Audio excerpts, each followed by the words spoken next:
పెద్ద ఎత్తున ముందుకు సాగొచ్చనే వారి ఆశయము. దానికి వీరు మార్పింగ్ చేసి 400 వస్తే రాజ్యాంగాన్ని మారుస్తారు, రిజర్వేషన్లు తీసేస్తారు అని దుష్ప్రచారం చేస్తే దానికి సరైన సమాధానం ప్రజలు ఇచ్చారు. హర్యానా ఎలక్షన్లు కానీ ఆ తర్వాత జరిగిన మహారాష్ట్ర ఎలక్షన్లు. ప్రజలందరికీ ఒకటే కోరుతా ఉన్నాను, భారతీయ జనతా పార్టీ ఏదైతే అంబేద్కర్ గారి ఆశయాలకు అనుగుణంగా అప్పుడు అటల్ బిహారీ వాజ్పేయి గారు ప్రధానమంత్రిగా ఉన్నప్పుడు గత 10 సంవత్సరాలు నరేంద్ర మోడీ గారు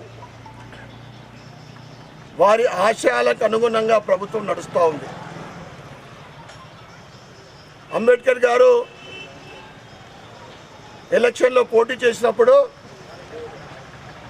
ఓడగొట్టిన ఘనత కాంగ్రెస్ది. అంత గొప్పటి మహాత్ముడికి భారతరత్న అవార్డు ఇవ్వడం మర్చిపోయింది. ఓడగొట్టిన వాళ్ళకు అవార్డు ఇచ్చింది. 2015లో మోడీ గారి ప్రభుత్వము అంబేద్కర్ గారికి భారతరత్న అవార్డు ఇవ్వడం జరిగింది. దాంతోపాటు ఆయన పుట్టినప్పటి నుండి చివరి రోజుల వరకు ఒక 5 స్థలాలలో పంచతీర్థాలుగా అంటే ఒక ఆలయాలుగా నిర్మించి వారి చరిత్రను రాబోయే తరానికి ప్రజలకు తెలిసే విధంగా భారతీయ జనతా పార్టీ ఆ పంచతీర్థాలను నిర్మింపజేసింది. ఒకటే నేను కోరుతా ఉన్నా, ఈరోజు కాంగ్రెస్ రాజ్యాంగ వ్యతిరేకి, దళితుల వ్యతిరేకి వీరు మాట్లాడతారు బీజేపీ గురించి. బీజేపీ ఎప్పుడు కూడా దళితుల బడుగు బలహీన వర్గాల పక్షపాతి.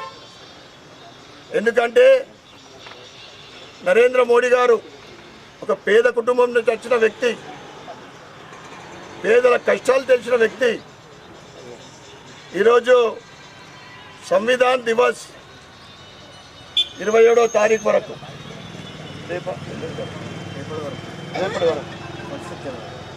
దేశవ్యాప్తంగా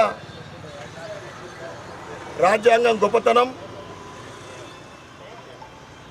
అంబేద్కర్ గారి గొప్పతనము ప్రజలకు తెలిసే విధంగా కార్యక్రమాలు చేస్తూ ముందుకు సాగుతూ ఉన్నాం. ఇంకొక విషయం, ఎమర్జెన్సీ ఇందిరాగాంధీ ఎమర్జెన్సీ విధించినప్పుడు రాజ్యాంగాన్ని పక్కన పెట్టి కాల రాసిన ఘనత కాంగ్రెస్కు దక్కుతుంది. అంబేద్కర్ గారిని రకరకాలుగా అవమానించిన కాంగ్రెస్ పార్టీ ఈరోజు కాంగ్రెస్ పార్టీకి ఏదైతే రాజ్యాంగం విషయంలో కానీ అంబేద్కర్ గారి విషయంలో కానీ అవమానపరుస్తూ ఆ కాంగ్రెస్ పార్టీకి భవిష్యత్తులో బుద్ధి చెప్పాల్సిన విషయం మనందరిపైన ఉందని మీ అందరికీ తెలియజేస్తూ ఈ కార్యక్రమాన్ని నిర్వహిస్తున్న మండల కమిటీకి మరియు